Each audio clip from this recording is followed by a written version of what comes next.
છોટાઉદેપુર જિલ્લાના નસવાડી તાલુકા ડણી ગામની એક મહિલા સરપંચ ચૂંટણીમાં જીત તો મેળવી, પરંતુ તે પંચાયતના સરપંચ તરીકે ચાર્જ લેવા તૈયાર નથી। તેની પાછળનું કારણ છે ગામમાં થયેલ ભ્રષ્ટાચાર।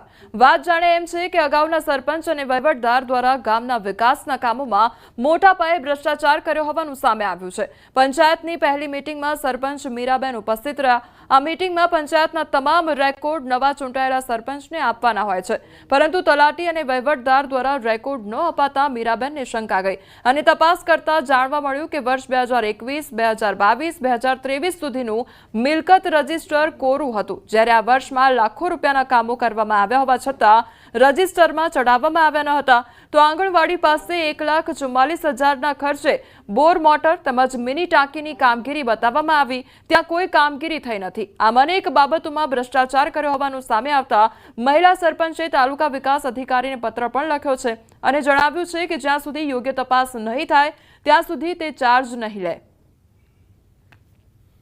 મારા ગામમાં મારું પોતાનું ગામ ડણી અને બીજા બી ગામ અમારા પંચાયતમાં લાગે છે, ડણી અને ડણીની સાથે સાથે માતર અને સિંધડિયા, કે એમાં હું વિઝિટ કરવા માટે ગઈ તો એમાં વિઝિટ કરતા રજિસ્ટર લેવલે જે કામ જે બતાવવામાં આવ્યા હતા એ કામ ઉપર જે કામની પૂર્તતા થયેલી નથી અને જેના કારણે મેં ચાર્જ જે મને આપવામાં આવ્યો સરપંચ તરીકેનો, તો એ સરપંચનો ચાર્જ લેવામાં સહી કરવાની જે અસલ કામગીરી હોય એવું કરેલી નથી, કારણ કે આગળ જે કામ થયેલા જે નથી અને એ જે કામ બાકી છે જેના કારણે મારું સહી ન કરવાનું કારણ હતું।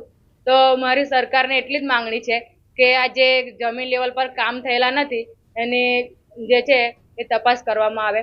અત્યારે સરપંચ સાથે અમે ગામની વિઝિટ કરીએ છીએ ત્યારે એક આંગણવાડી છે, આંગણવાડીની અંદર બોર મોટર અને મિની ટાંકીનું મિલકત રજિસ્ટરમાં અને એની અંદર બોલવામાં આવે છે, પણ એ મિલકત રજિસ્ટરમાં જે બોલે છે એ સ્થળ ઉપર નથી। જે અમે તપાસ કર્યું, સરપંચ સાથે અમે તપાસ કર્યું અને જે અમને હાલમાં દેખાઈ આવ્યું છે। સરપંચ છે જાગૃત છે એના હિસાબે આજ સુધી ચાર્જ લીધો નથી કે અમુક કામોના કુંભાર છે, અમને પૂરી જાણ મળી નથી કહેવાય, પણ જે સરપંચ શ્રી કહે છે કે આટલા કામો થયેલા છે।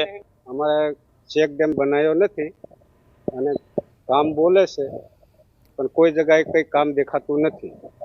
અને બીજું અમારે એક પાણીનો પ્રશ્ન છે કે અમારે કોઈ પાણી અમારે આવતું નથી અને નળ પણ નથી અને કોઈ સુવિધા પણ નથી।